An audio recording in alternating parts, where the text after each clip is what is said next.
Buenos días todavía, señoras, señores, educadores todos.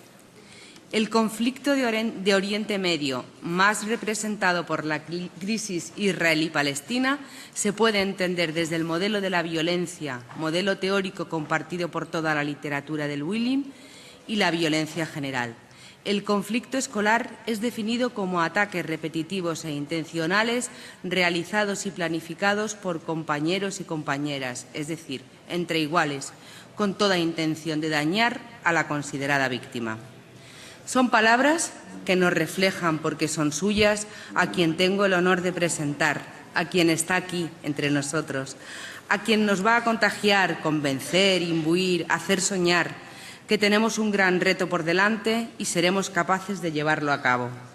Tenemos a una persona comprometida socialmente con el más débil, luchadora, positiva, comunicadora y, además, lleva su discurso a las clases.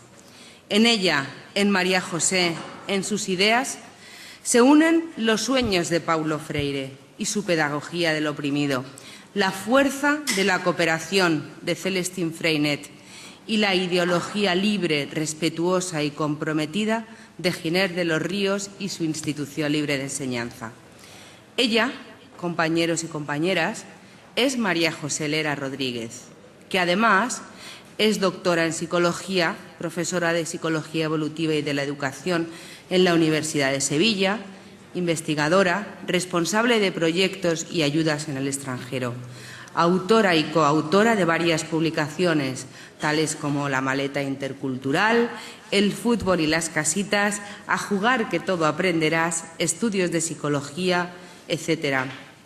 Ha colaborado en multitud de publicaciones del ámbito psicosocial, autora del proyecto Golden 5, entre otros. Uno de sus proyectos, imprescindible para la educación, que no por eso el más importante de los suyos, es el anteriormente llamado Golden 5, cuyo principal objetivo es desarrollar un programa educativo que incluye estrategias y métodos para niños con riesgo de exclusión social, diversos estudiantes de culturas minoritarias, con problemas de comportamiento, etcétera. Pero también, y esta es su riqueza, para incluir a todos y a todas, para aprovechar la diversidad y generar con ella riqueza en el aula. Su principio podría ser generar actitudes prosociales y construir valores positivos en las clases. Establecer una relación buena y sana entre el profesor y los alumnos, basada en la implicación y el respeto mutuo. Observar y reconocer cualidades de los alumnos, estar con ellos y usar el tiempo libre juntos, nos dice, proporciona retroalimentación positiva y constructiva. Y ahora, tal como nos dice un proverbio chino, dime algo y lo olvidaré, enséñame algo y lo recordaré, pero hazme partícipe de algo y entonces lo aprenderé. Participemos y aprendamos con y de María José Lera Rodríguez. Gracias. Gracias. María José.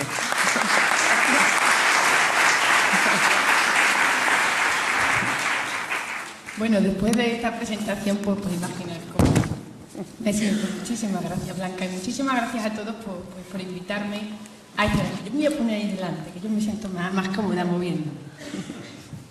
Bueno, una cosa que al escuchar tu presentación me ha emocionado, porque yo soy psicóloga, entonces soy psicóloga y tengo una formación como psicóloga en la facultad y doctora en psicología, ¿no?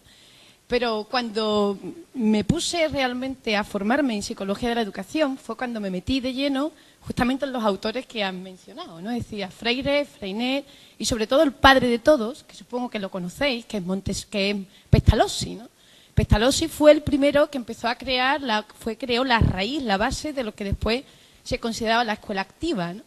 Y bueno, a mí me apasionaba él, y porque él dedicó toda su vida a desarrollar un modelo. Bueno, os cuento un poquito de esto, que esto me gustaba muchísimo. Es decir, aquí todo aparece con una gran lucha filosófica o filosófico-educativa que aparece en Europa y aparece con Rousseau, ¿no?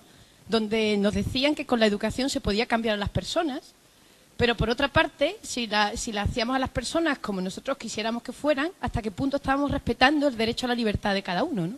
Entonces aquí, pues, Rousseau se murió con la paradoja de que no sabíamos qué hacer.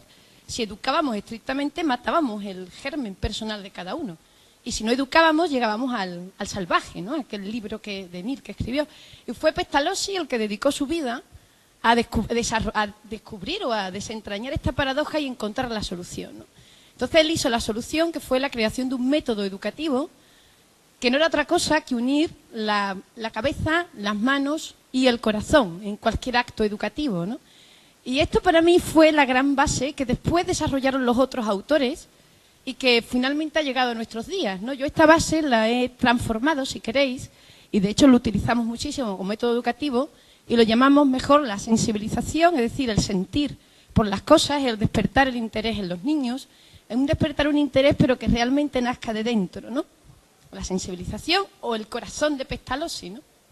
O el interés de Herbart, que para mí Herbart fue el gran filósofo y educador y psicólogo que desarrolló más completamente estas teorías, ¿no? Después hay que tener la formación, porque si se puede sentir mucho por una cosa y tener mucho interés, pero si no tenemos las estrategias clave, si no tenemos los conceptos claves para entenderlo, tampoco serviría de nada. Esto sería la formación, ¿no? Que igual que Freire nos hablaba de la sensibilización también y después nos hablaba de la formación, ¿no?